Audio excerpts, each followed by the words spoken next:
Fish makes a great main course, and today we'll prepare salmon with mustard sauce. Angel cake isn't hard to make when you know how. But first, a versatile potato dish. Who doesn't like baked potatoes? Especially when they have lots of onions, oregano, and tomatoes in the oven. Great dish and a great accompaniment for salmon with mustard sauce, which we'll be making next. So let's start with the potatoes. Have lots of onions sliced. You need lots of onions for this dish. Peeling potatoes, that's rather simple. And slicing it in rounds, not too thick, because we want this to cook rather quickly. Let's put them all in a bowl. And onions, since we cut the potatoes thin, we'll cook quickly the onions as well. Loads of onions. And in here, the aroma is dry oregano. Now, oregano, I like fresh herbs, but oregano somehow stands out better if it's dry. And I love, you can get it in those little bottles, but by then, those bottles, all the aromas are gone. Get this little flower, kind of dried flower, the whole stem, and all you do is just squeeze a little bit, and here we are. The aroma is really intense. It's kind of between the mint and the basil and thyme and all of those. Put it back in, and you save it for next time. Keeps nicely in a dry place. Make sure that I break them all in small pieces. That's perfect. So we'll put some of it right in here with the potatoes, and we'll save some of the dry oregano for the tomatoes. Olive oil. Need some salt.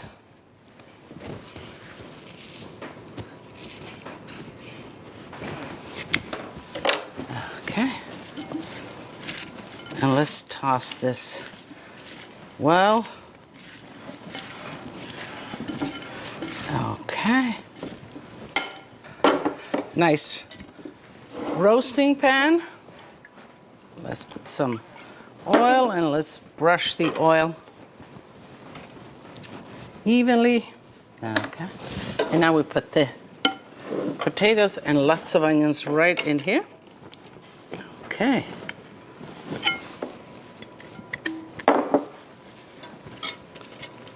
Spread it out nice and even, so this way it all cooks at an even pace.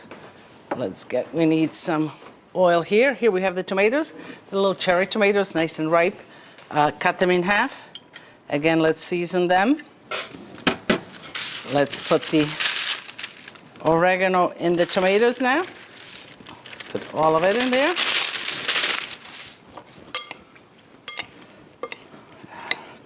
Salt.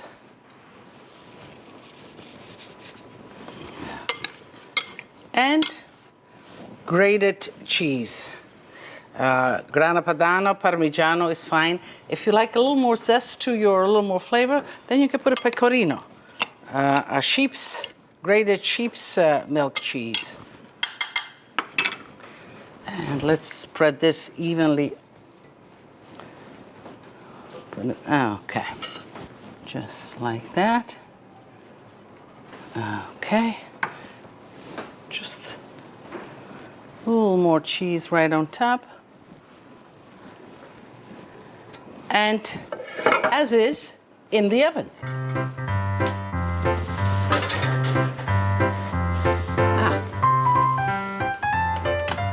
425 degrees preheated for about a half an hour. The potatoes will cook, the tomatoes will crunchy up, and it'll be delicious, really good. Now, I was telling you about that dry oregano. Well, here is some fresh oregano, and fresh oregano is delicious too. But in this case, I like the dry. It takes you right down to southern Italy, Sicily, Puglia, all of those. They use a lot of dry oregano. The most important thing in cooking fish is the freshness. And nobody knows it better than David Bastianich. He's the chef owner of Esca Restaurant, but That's his secondary job. He really likes to go fishing. And I went fishing with him quite a few times. Right, Dave? Absolutely. But fish, what do you look for? What's the essence of cooking fish? Patience. Patience, catching it or cooking it? Both. Very much patience. Now, salmon, you know, everybody loves salmon. How do you choose your salmon?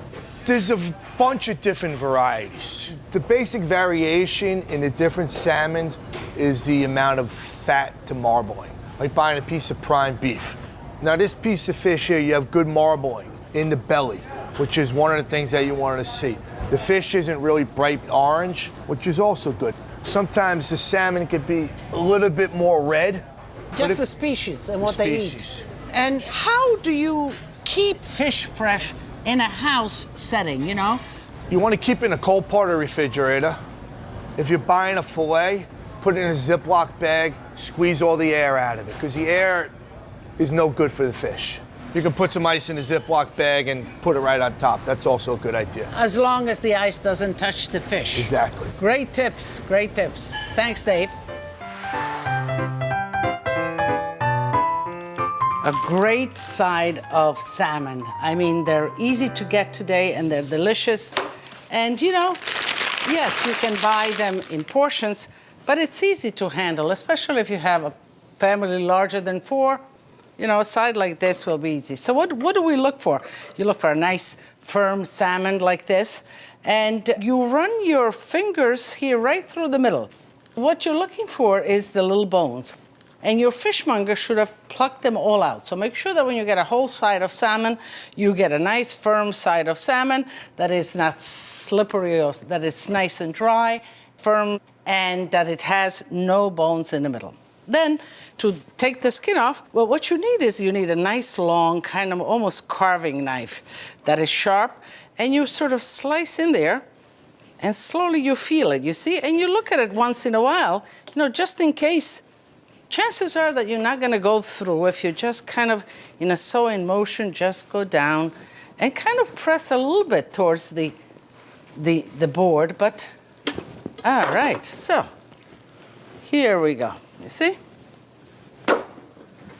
And this is the skin. The skin, most likely you don't use,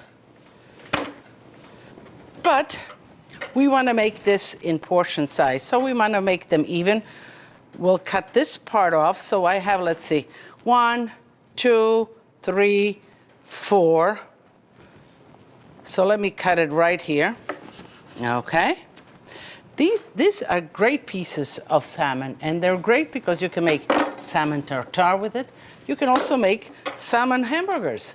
So when you trim your salmon like that, save these. This makes a great, chop it up, a little tartare as an hors d'oeuvre, nice and fresh. Just chop it up very fine with a knife. You put a little bit of onion there, you can put a little bit of oil, you can put a little sour cream, you can put a little bit of lemon, whatever your flavors tell you. And out of this, we will make the portions. 1, 2, 3. Here I have a little bit left over. So here is the salmon, all nice and ready. Sometimes the scales come off, so make sure that you just wipe them off, but they're perfectly fine. And you know, salmon doesn't take all that long to cook. We'll just brown it lightly and a little bit of oil. We'll remove it to the side. Then we'll make the sauce. And then we'll return it to the sauce when we're actually ready to serve it and cook the last few minutes.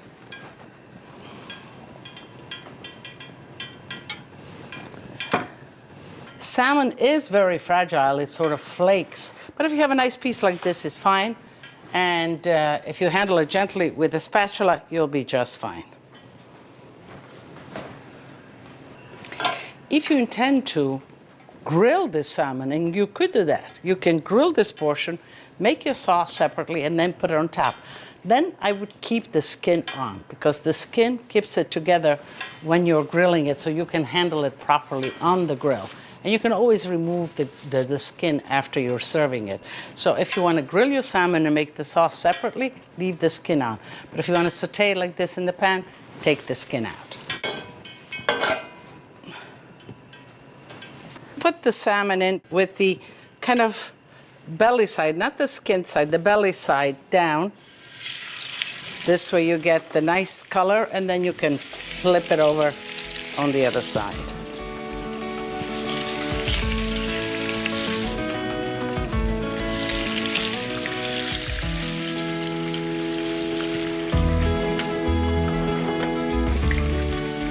So one way of looking at the salmon as it cooks is if you look at it sideways, right in here, and you can see the opaque part, and you can see as it is cooking.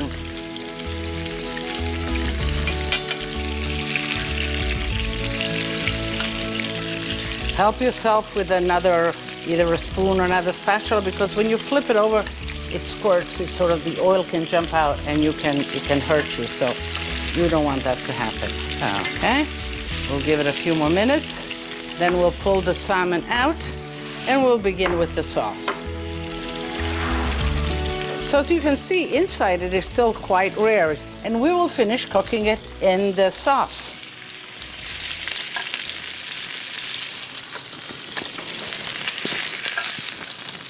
We'll begin the sauce, but you know, this oil with the salmon has a very salmon-y kind of intensity, so I usually like to take that out. Just kind of wipe the pan off with a paper towel and continue. And here we'll put some butter, lemon juice, a good white wine.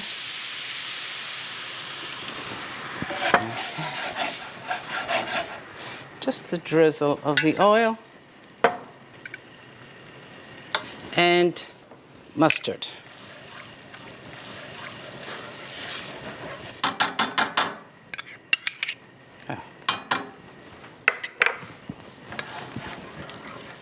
I will taste the sauce just to see at which point it is. Quite nice. A little bit of salt missing. I'll lower it a little bit.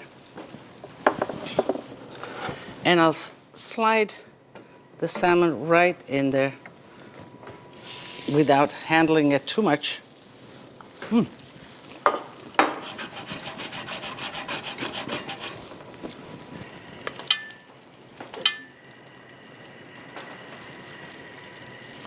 Okay. So this is simmering away. And the sauce could be quite good just like that. But if you put a tinge of cream, that sort of really makes it like velvet. So just a little bit on the side as it is bubbling. Shake it in there.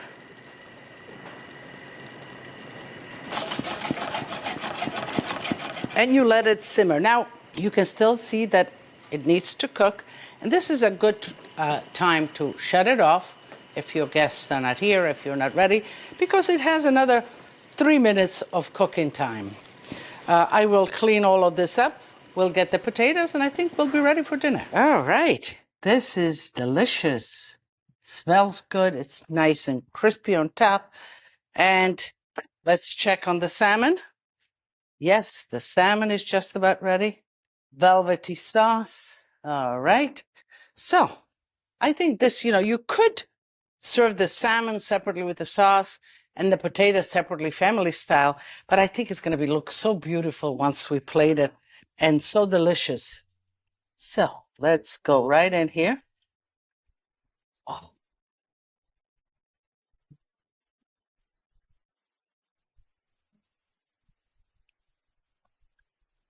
Okay.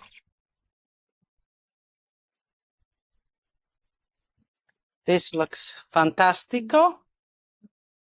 All right. Let's go in for a piece of salmon. Just like that. Nestled right on those potatoes. Let's get some of the sauce.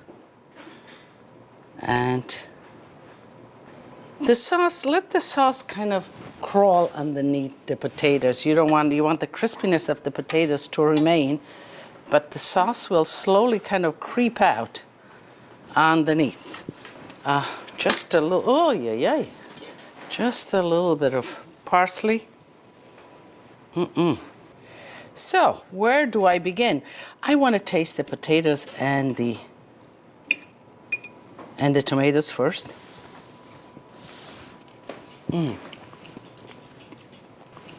Delicioso, delicioso, delicioso. The oregano, the cheese, the tomatoes. Now let's try the salmon.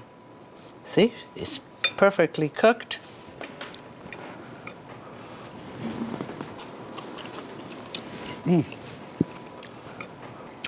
What you're having here is the complexity of the salmon, the mellowness of the potatoes, and then you have like high notes of acidity in the mouth.